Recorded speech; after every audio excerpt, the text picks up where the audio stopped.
Hello, good afternoon. It's a wild, windy, crazy day here, and I've nipped out in between the rain to make this video.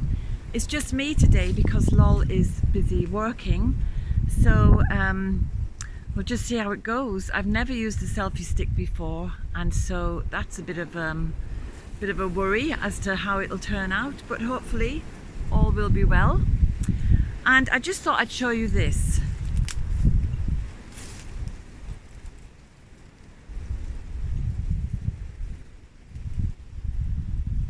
And that is leaf fall.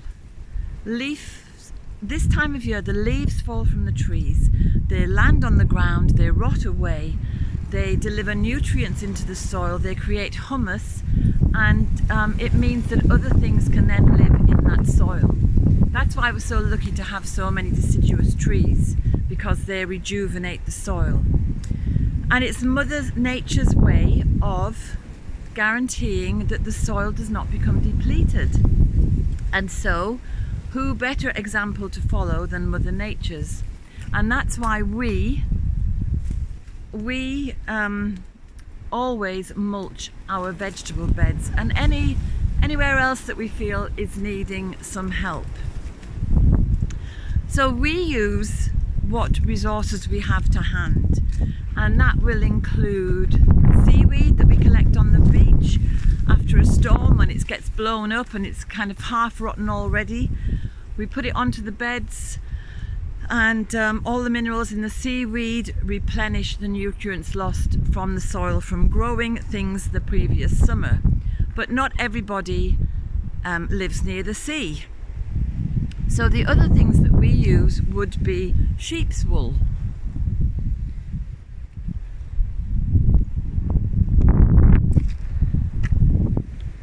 So these are fleeces that local farmers cannot sell.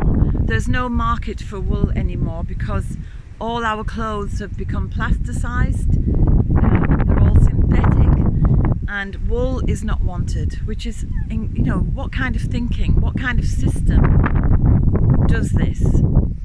Anyway, we find wool very beneficial. We've used it to insulate the house, to insulate our roundhouse, and we use it on our beds with great success. These are the fleeces that have been shorn from the sheep in the summertime. So there's no harm to the animal, for anyone who's wondering. If you see any spots of red, I can assure you that's not blood, it's the farmer's colour mark. So again, you may not be able to access sheep's wool. So another alternative is cardboard. So I just put these down yesterday, and a little bit over there, and we have more in the shed, so I will be putting it elsewhere. So that is left on the beds to rot down over the winter. And then the other thing you can do is to use your homemade compost. So we compost everything that we find that's organic. So it could be, you know, debris from the garden and the veg beds, you know, grass clippings, anything like that, and also our own kitchen waste. So I'm just going to show you our compost bins, which you could set up a similar system, or, you know, smaller or larger. In the old days in Ireland, the compost heap was a source of wealth. It was also known as a midden heap, and everything went on it. I doubt if there was waste food in those days or anything left over, but because the people were tenants, if they decided to move or emigrate, they would have to raise money, and they would sell their midden heap or their compost heap to their neighbours. It was their gold. So this is our compost bin. As you can see, we've got all kinds of vegetable waste in there. We've got some bits of cardboard and some garden waste. And we also put our chicken compost in there as well, because chicken compost is so rich and nutrient dense that it is said to burn little baby plants, little seedlings, so you don't put it directly onto the vegetable beds. So we put it into our compost bin here. It rots down, we turn it over, and it makes highly nutritious compost. So at the middle stage, it looks like that. It's a bit drier. That isn't fully composted yet, obviously. That's going to need a little bit more turning. And then in here, we've got some compost. Now that's still a bit rough and ready and will need to be sieved and turned again and then sieved. And obviously there's something growing already. So we don't want that going out into our veg beds. But composting is so simple, so easy to do. Some people in certain places, do what's called hot composting, where they just keep turning and turning and generating heat in the compost bin until it's ready. Whereas we do a cold compost. We kind of leave it to rot down and we just turn it occasionally, and eventually it turns back into very healthy, nutritious soil. And come springtime, that will go on top of the veg beds and cover whatever is left of the sheep's wool or the seaweed or the cardboard. So the benefits of mulching, apart from building up soil, I'll just turn around out of the sun, apart from building up the soil, delivering lots of nutrients, making the soil nutrient dense so that your crops are healthy. It also prevents a build-up of diseases and pests, and it retains moisture. Now we get a lot of rain here, and nevertheless in summertime some things definitely need to be watered, and it's a big chore. But if you mulch, you retain all the moisture, and you have less work to do in the summer.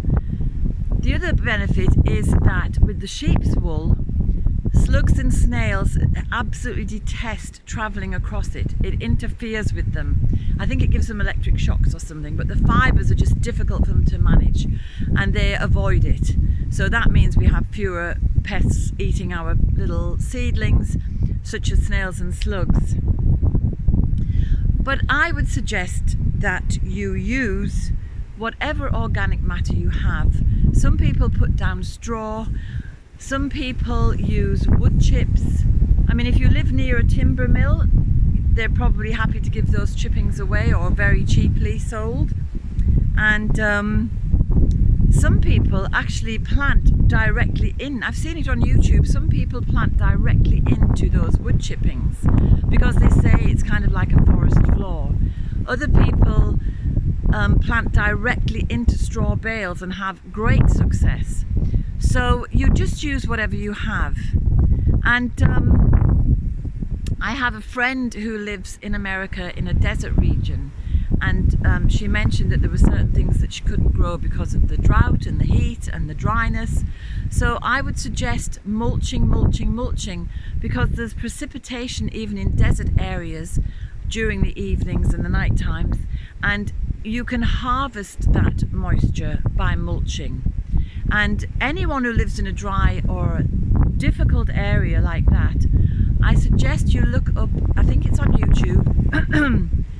It was a project commissioned by the royal family of Jordan, which is a desert country. They commissioned Jeff Lawton, who is a permaculturalist, to green their desert, and that's exactly what he did. He even got mycelia coming back. And you watch that and you see how easy it is to build a garden in a desert. And then my other friend is living in Wyoming, and she says that she only has rock. It's very difficult to grow anything because the soil is barely there. And again, I would say raised beds if you can, like these.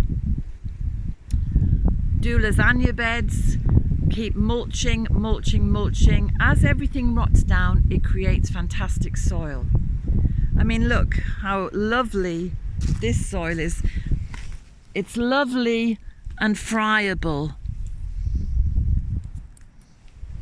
And in the video I did recently about planting the garlic, people mentioned in the comments how lovely the soil was, and that's what's prompting me to just say mulch, mulch, mulch. It's the best thing you can do for your garden, whether you're growing vegetables or fruits or just flowers. You want your garden to stay healthy. Oh, I've just spotted a little mushroom. Oh no, it's just a brown leaf. But we do have mushrooms popping up now, so we must be doing something right. So that's it, that's my big message for today. Mulch, mulch, mulch.